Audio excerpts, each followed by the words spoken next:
Welcome to the HR Empowerment Podcast, where we will uncover strategies and new insights from HR professionals who discuss up-to-date regulations, best practices, and the most pressing topics like diversity and equity, leadership, dealing with difficult situations, and much more that affect your bottom line and business. Thanks for joining us. Hey, everybody. Welcome back. It's Wendy Sellers here, the HR lady. We are here today joined by John Tarnoff, an executive and career transition coach who advocates for mid-career MBAs and senior level professionals navigating ageism, indifference, and a hiring system that often overlooks experience. Ooh, I love that. After 3 decades in entertainment and multiple reinventions following career setbacks and industry volatility, John transformed his own career through resilience, storytelling, psychology, and strategic networking.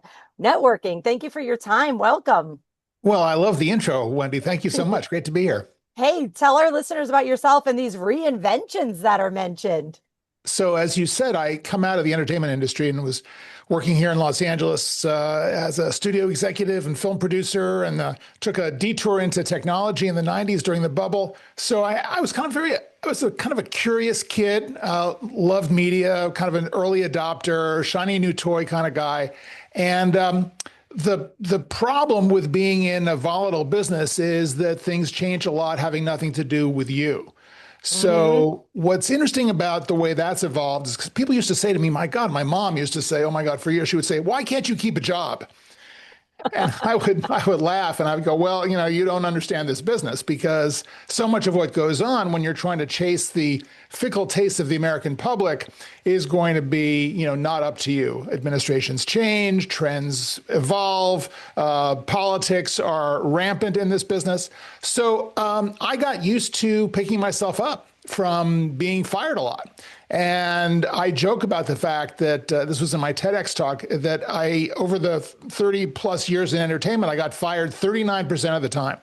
Wow. And people laughed nervously about that. But I made the point to demonstrate that getting fired, number one, is not fatal, but also getting fired is increasingly part of the deal. Right? In the old days, we were kind of raised, those of us who are older, were raised on this idea that you get a job, you get a work for a big company, and you're kind of going to evolve through that company, and they're going to train you and put you where you best fit. And, you may work for 2, 3 companies over the course of your career, not any longer. I mean, as you know, the average job tenure is maybe 3, 4 years. So the rest of the world has become kind of what entertainment used to be. And I figured, as I was coming out of a particular phase of my career, which was this startup world that I was in the 90s, and 2001, the market tanked and everything fell apart, including my little company. So I had to pick myself up again and think, well, what do I really want to do? Here's what happens when you get into mid-career. You change your mindset around what it means to be successful. Yeah. And all of a sudden, this kind of ticking clock, you kind of see the end, right? And you think, well, what have I built for these last 20, 30 years? Where am I going? Where am I taking it? Where can I be most useful? So this question of meaning and purpose becomes much more important. And I went back to school, took a psychology degree, not because I thought I would be a psychologist, but because I wanted to learn more about people, about myself, about how I could be useful. Wound up in a great job in the 2000s working for DreamWorks Animation. Fantastic company. When that was over, and I knew it was over, they knew it was over, it was kind of like a mutual, we've come to the end of the road. I did what I went there to do, and I thought, I want to take this out into the world and see it somehow figure out how to be more useful to people. And the career coaching thing fell in. I started doing this around 2014. Been doing it now ever since, and built a particular methodology around this. And here we are today having this wonderful conversation. Yeah, absolutely. Wow. You've been through a lot, and you're right. I mean, the world is just different now. You don't get a job for life. And let's face it, not everybody wants a job for life. I know I thought I wanted one for life a long time ago. And then when I finally moved on because of mergers and acquisitions and new leadership that didn't fit my values, I was like, oh, wow, I'm learning different things. I'm helping different people. So, rewriting the mid-career narrative, it's so important. I want to dive into, so much ageism, career stalls. Let's start with Right. the broken hiring system. Right. Right. Many senior level professionals or even mid-career level professionals feel invisible in today's hiring process. From your perspective, is the hiring system broken for mid-career talent? I think it's broken for everybody, actually. Thank you on that. I agree. I don't think it's a fair deal across the board. And the funny thing about it is that I think that employers are more scared than candidates, right? And I think that the bad behavior that we're seeing is because employers are desperate. Uh, I don't think it's HR. I don't think it's recruiters. I think recruiters and HR do their best as intermediaries between the broken management thinking about staffing and hiring, and the candidates they're trying to get in the door. But the management perspective on this, I think, is wrong. It's toxic. It really overvalues skills and undervalues experience. And I understand that because they're looking on a quarterly basis of thinking, what do we need? We've got to kind of bolster this particular area, but they're not thinking long term, and everyone suffers as a result. So, the the brokenness of the hiring system includes things like ghost job postings, for example, which just infuriates people. And you can see this all over LinkedIn, people saying, oh my God, this is, they posted this job and they said it was open, but it wasn't. And it was, why do they do this? Often what I understand is that a lot of ghost jobs are posted because people want to look competitive. They want to pretend to the world that they are hiring, that they are active, or they're trying to build a kind of reservoir of resumes that they may tap into in the future, but they have no intention of hiring today. People will even go to the extent, and I had a candidate recently who had this experience where he went through 3 interviews with a top tech company for a job that did not exist. I don't know whether they were trying to kind of train their recruiters or what they were trying to do, but they put him through the ringer for something that they never intended to follow through on. So yeah, what a waste of time and resources right, all around. And right, then that, once it's discovered or assumed that it is is a ghost job, that's going to go all over social media. It's going to give the company bad reviews, so they're not helping their self at right. all. Well, At but all. they're betting that people need a job more than they need their reputation. Yeah. And depending on whether it's a buyer or a seller market at any given time, they may be right. Yeah, absolutely. I was looking up some statistics, and of course, it's from AARP. It said that workers over 50 take twice as long to get hired compared Yeah. to younger applicants. Yeah. And I think this goes back to what you just said, skills versus experience. And, especially with, AI and all technology skills, it may be assumed wrongly so that younger workers have those skills and older workers or even mid-career workers don't. Right. But how about this? How about you teach them those skills and then you'll get Right. the skills and the Right. experience? Ta-da! Well, Win-win situation. nobody wants to teach anybody because they're in the job very long. No, they say they're looking for someone, and this is an excuse they will give. So, well, you're going to be retiring soon. Why should we bet on you? Why bring you into the company? Well, the truth is, if they hire someone who's in their 30s, that person is going to be gone on their own volition within 3 years because they're stepping up to something bigger. So come on, guys, stop being hypocrites and realize that, you need that experience more than you think you do. Let's switch gears and talking about, again, focusing on the experience and not just the skills, overcoming ageism and perception bias. You talk about helping professionals define what they deliver, which I love. I can't wait to hear this. What perception shifts must mid-career professionals make to overcome ageism and reposition themselves effectively? One of the key things I think for older professionals to bear in mind is that, and this is back to the experience question, is that people with less experience don't understand the value of the experience because they don't have it yet. So I was talking with a client about this the other day. It's very interesting. We got into a really fine-grained conversation about this because he was talking about how to try to communicate his value.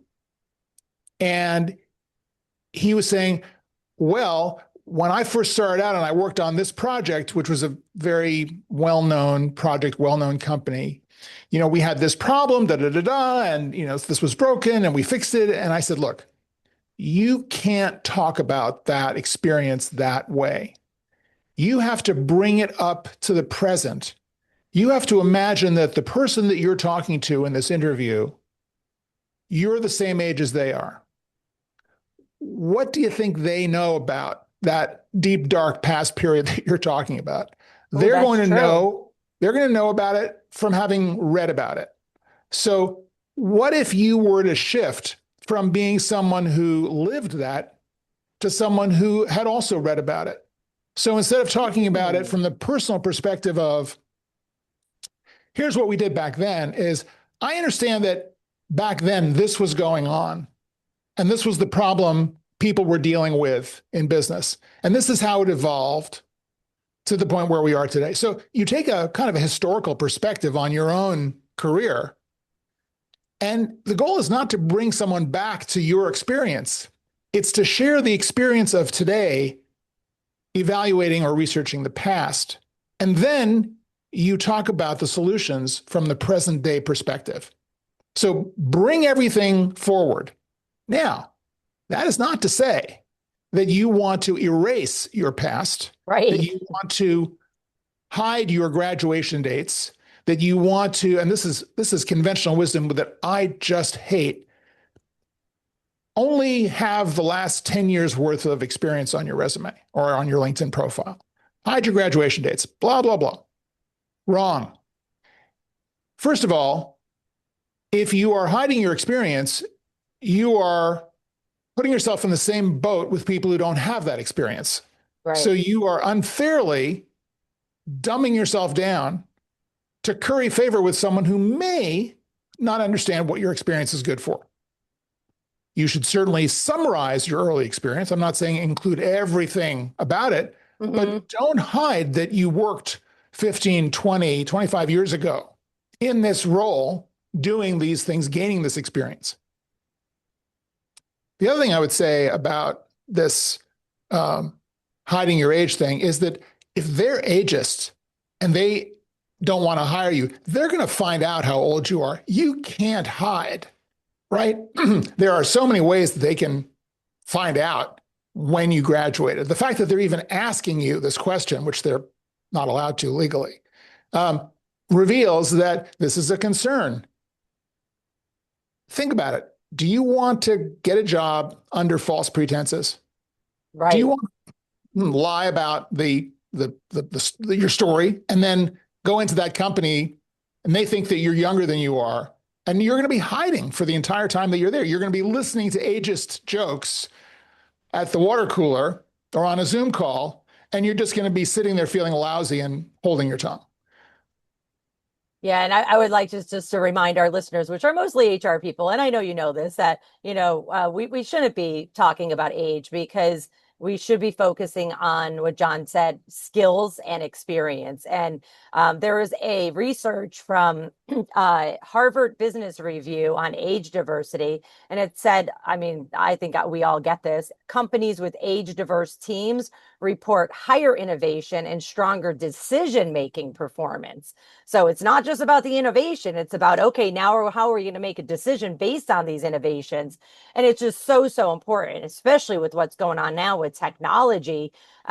People may assume that, oh, you're of this age. Like I mentioned earlier, you don't know how to use AI or whatever. Well, I know how to make proper decisions and business decisions, and Exactly. connecting them to, key performance indicators and the revenue drivers of the company. So we need everybody at the table. I have a question here about, you've mentioned that you've personally reinvented yourself multiple times after major setbacks. What separates professionals who pivot successfully from those who stall out? over time, I've obviously thought a lot about this. So it comes down to three factors for me. And I think this is kind of what defines my own story and my own formula for success in reinvention, but also it's what I teach to my clients. And it really comes down to three elements. The first, and they're all interconnected. The first element is this idea of narrowly defining what it is that you do. So many people say to me, oh, I'm afraid to get out there and I don't know, I don't know if my resume is good enough, or, I'm getting all these different inputs from people. You have to do the deep work. You have to decide, out of everything that you have done, out of everything that you love to do, what are your must-haves? What are your deal breakers? But also, what is the real value that you deliver? It's not about roles and responsibilities and you managed a team of 30 people or whatever it is that you did. All of those bullets on your resume are meaningless compared to your listing of the deliverables. How did you move the needle? Where did you really make a difference? Use that to define what I call your superpower. That is the combination of skills, experiences, values, perspectives, and insights that you bring to the work that you do. If you can define that as a specialized set of deliverables that become your signature product as a professional, you are going to open up every door, because what you're doing is you're establishing yourself as a product, not as some candidate, not as some person with a 2-page resume that you would rather be a 4-page resume, but you've kind of squished it into 2 pages and, muddied all the details.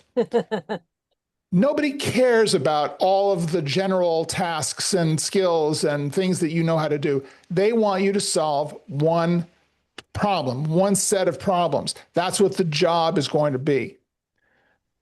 People say, oh, if I don't portray myself as a generalist, then I'm going to miss all these opportunities. Right. Wrong. Nobody wants a generalist who can do a little bit of everything. They want a fleet of specialists who they can deploy to attack and solve a particular problem. Be that person. Get in the door. They'll find out how good you are at all these other things that you can do, and they will put you to work maybe on those things as well, but you've got to get in with your strength. Lead with that strength. That's number one. Number two is use your network. Stop applying to open positions. I can't tell you how many people, and I'm sure you know this as well, they've applied to 100, 500, 1,000 jobs over the last year or two, and they haven't landed. How awful is that? What a humiliating, discouraging experience that is. You need to stand on your superpower and use that clear message about the deliverable that you deliver to meet people, to reignite your network so that they know what it is that you do. And if they have a particular specialty that they know you are about, it makes it easier for them to reach out and make connections for you. Because at the end of the day, particularly with all of the brokenness out there in the system, you need people to refer you to real open positions and to refer you to other people who vibe with what you're about. So they can go, oh, Wendy's a great person. I want to introduce her to, 5 other people who understand completely where she's at. Mm-hmm. So that gets the flow going. And then the third element in this process is to engage as a thought leader, is to stand up for what you stand for in your profession and make yourself known as a subject matter expert, whether it is posting on LinkedIn, whether it is participating in events, professional organizations, events, mentoring, education, whatever that might be. Get your visibility up and out there as an expert, talking about 1 or 2 really crucial topics that have to do with what you do, but also where the industry is going. Be relevant, be expansive, talk about all of the stuff that's going on as an expert. It doesn't sound like it's about getting a job. It has everything to do with getting a job. You're building your reputation. People say, oh, I don't want to post on LinkedIn. It's a morass. It's performative. Yes, it's all of those things. But believe me, when someone is looking to build a database of information about you, when you're up for a job, they're going to be looking on your LinkedIn and they're going to see, oh, this person has been posting for the last 6 months about this topic. They haven't been posting about how they can't get a job, which is terrible. You should never post about how you can't get a job. Post about your expertise. Be positive, be constructive, engage with other people, get into conversations, because that trail of breadcrumbs is going to help establish your credibility, and people will build trust in you as a professional. That's why you're going to get hired. I love it. And so that means, you need to do some career self-reflection and look back at all the things you've accomplished. And I always tell everybody who comes to me advice for, hey, can you help me update my resume? I'm like, we need metrics on there. We need numbers. We need results, not just words. So think SMART goals, KPIs, key performance indicators. Yes. There is a benchmark report from JobVite Recruiting that says employees who actively engage in career self-reflection and networking, like you just said, are 3 times more likely to secure new roles through referrals. So boom, there you go, John. Duh. It's exactly it, right? But it Absolutely. might take a little bit longer because, again, like you said, maybe the positions aren't open. But if you are networking, many people are then looking out for you. So Right. I love those 3 elements. Go ahead. And this is why what you're saying about the time factor is absolutely, it is a more time extended way of doing this. But if you wait until you are looking for a job to start these 3 elements in your career, then you are missing out. You have to start this today while you have a job and you have the cachet of actually being in a job, because sorry to say, employers would rather hire someone who is employed and get them to jump ship than to hire someone who is unemployed. Yeah. And if they're unemployed, all these questions come up. Well, what happened in the last job? Was it their fault? I mean, I don't know. Can't you find someone else who's already got a job? Yeah. Yeah. So start today. It's a catch-22, right? We want to hire Yeah. somebody, we want to steal them from our competitor, or from somebody else, but you have other people available. Why aren't you looking at them? Because they could start tomorrow, not like a month from now when they give in their 2 or 3 weeks notice and then take a vacation and then start a new job. It's ironic, isn't it? It really is. So for our listeners who, again, most of them are wearing the HR hat, either part-time or full-time, what changes should organizations make to better attract and leverage experienced mid-career talent? I wonder about this all the time, and I think you guys have an education task ahead, because every HR person I talk to gets it, but they're in many ways not allowed to get it. Right? They are fighting these uphill battles internally. So I think that your ability as an HR professional to really educate your team around the value of, let's not just say older professionals, of the value of the multi-generational workforce, right? You were talking about those stats about age diverse teams.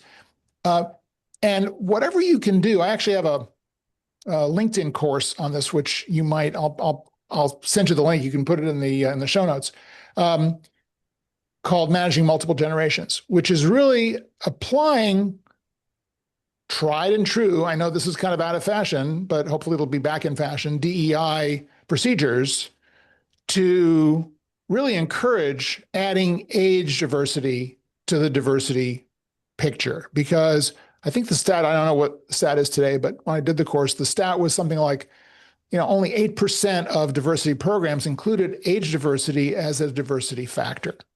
And when you think about the value of bringing experience into that team, the mentoring capabilities, and I can't tell you the number of mid-career clients who talk about having an open door policy and kind of having this magnetic attraction with younger workers on their team coming in and saying, hey, you got a minute? I got a question for you.